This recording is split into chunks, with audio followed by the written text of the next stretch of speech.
রাজনৈতিক দলগুলোর সাথে বৈঠকের পর সরকারের দিক থেকে নির্বাচনের বিষয় সুস্পষ্ট কোনো রোডম্যাপ না আসায় হতাশা বিএনপি। এত আলোচনা ও দাবির পরও জাতীয় সংসদ নির্বাচন কেন ডিসেম্বরের মধ্যে নয়, কেন সেটি প্রাকৃতিক বৈরী মৌসুম জুন পর্যন্ত নিতে হবে, সেটা বুঝে উঠতে পারছে না বিএনপি নেতারা। আর তাই শীর্ষ নেতৃত্ব মনে করছে এ নিয়ে সংশয় সন্দেহের যথেষ্ট অবকাশ রয়েছে। নানাভাবে নির্বাচন বিলম্ব করার জন্য কিছু দৃশ্যপট তৈরি করা হচ্ছে বলে দলটির নেতাদের আশঙ্কা। প্রধান উপদেষ্টার সঙ্গে বৈঠকে ডিসেম্বরের মধ্যে নির্বাচনের রোডম্যাপ ঘোষণার দাবি জানায় বিএনপি, কিন্তু এখন পর্যন্ত সে ঘোষণা না আসায় নেতারা হতাশ।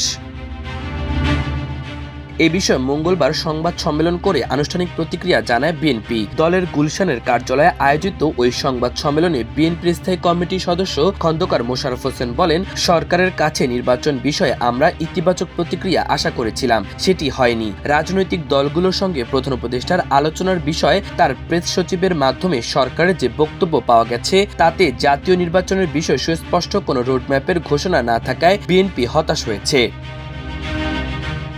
এই সময় সাংবাদিকদের এক প্রশ্নের জবাবে খন্দকার মোশাররফ নির্বাচনকে বিলম্বিত করার জন্য কিছু ওসিলা তৈরি করা হচ্ছে বলে মন্তব্য করে বলেন, যেমন একটা ওসিলা হলো বিচার শেষ করতে হবে। আমরাও তো বিচার চাই। এই আওয়ামী লীগ স্বৈরাচার ফ্যাসিস্ট সরকারের অধীনে তারা আমাদের নিশ্চিহ্ন করে দেওয়ার জন্য কি করেনি, এরপরও কেন প্রশ্ন আসে আমরা তাদের বিচার চাইব না? নির্বাচনের এক দফা দাবিতে বিএনপির আন্দোলনের কোনো পরিকল্পনা রয়েছে কিনা সাংবাদিকদের এমন প্রশ্নের জবাবে মোশাররফ হোসেন বলেন, আমরাও সংস্কার চাই, কিন্তু সংস্কার হচ্ছে চলমান প্রক্রিয়া। ইচ্ছে করলেই অমুক দিন অমুক সময়ের মধ্যে সংস্কার শেষ করা যাবে এটি বলতে পারি না। ঠিক একইভাবে এই নির্বাচনকে বিলম্বিত করার জন্য কিছু ওসিলা তৈরি করা হচ্ছে। প্রধান উপদেষ্টার পদত্যাগ ভাবনার খবরে আলোড়ন সৃষ্টির পর উপদেষ্টা পরিষদের দেওয়া বিবৃতির বিষয়েও সংবাদ সম্মেলনে প্রতিক্রিয়া জানিয়েছে বিএনপি। এ বিষয়ে খন্দকার মোশাররফ হোসেন বলেন, উপদেষ্টা পরিষদের বিবৃতিতে পরাজিত শক্তির ইন্ধনে এবং বিদেশি ষড়যন্ত্রের অংশ হিসেবে সরকারের ওপর দায়িত্ব পালনকে অসম্ভব করে তোলা হচ্ছে বলে উল্লেখ করা হয়েছে।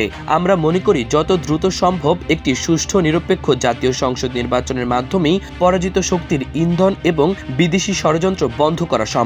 সেজন্য অবিলম্বে নির্বাচনের সুনির্দিষ্ট রোডম্যাপ দেওয়ার কোনো বিকল্প নেই। আর স্বাভাবিক কাজের পরিবেশ বিনষ্ট হওয়ার যে অভিযোগ সরকারের পক্ষ থেকে উত্থাপন করা হয়েছে সেটা মূলত সরকারের নিজস্ব অর্জন বলেও মনে করে বিএনপি। খন্দকার মোশাররফ বলেন, দেশকে স্থিতিশীল রাখতে নির্বাচন, বিচার ও সংস্কার কাজ এগিয়ে নিতে এবং চিরতরে এদেশে স্বৈরাচারের আগমন প্রতিহত করতে ফ্যাসিবাদ বিরোধী বৃহত্তর জাতীয় ঐক্য প্রয়োজন। এর আগে গত শনিবার সন্ধ্যায় প্রধান উপদেষ্টা অধ্যাপক মোহাম্মদ ইউনূসের সঙ্গে খন্দকার মোশাররফ হোসেনের নেতৃত্বে বিএনপির 4 সদস্যের প্রতিনিধি দলের বৈঠক হয়। সে বৈঠকে নির্বাচনের সময় নিয়ে আলোচনায় সন্তুষ্ট হতে পারেনি দলটির নেতারা। মাল্টিমিডিয়া ডেস্ক, আমার দেশ।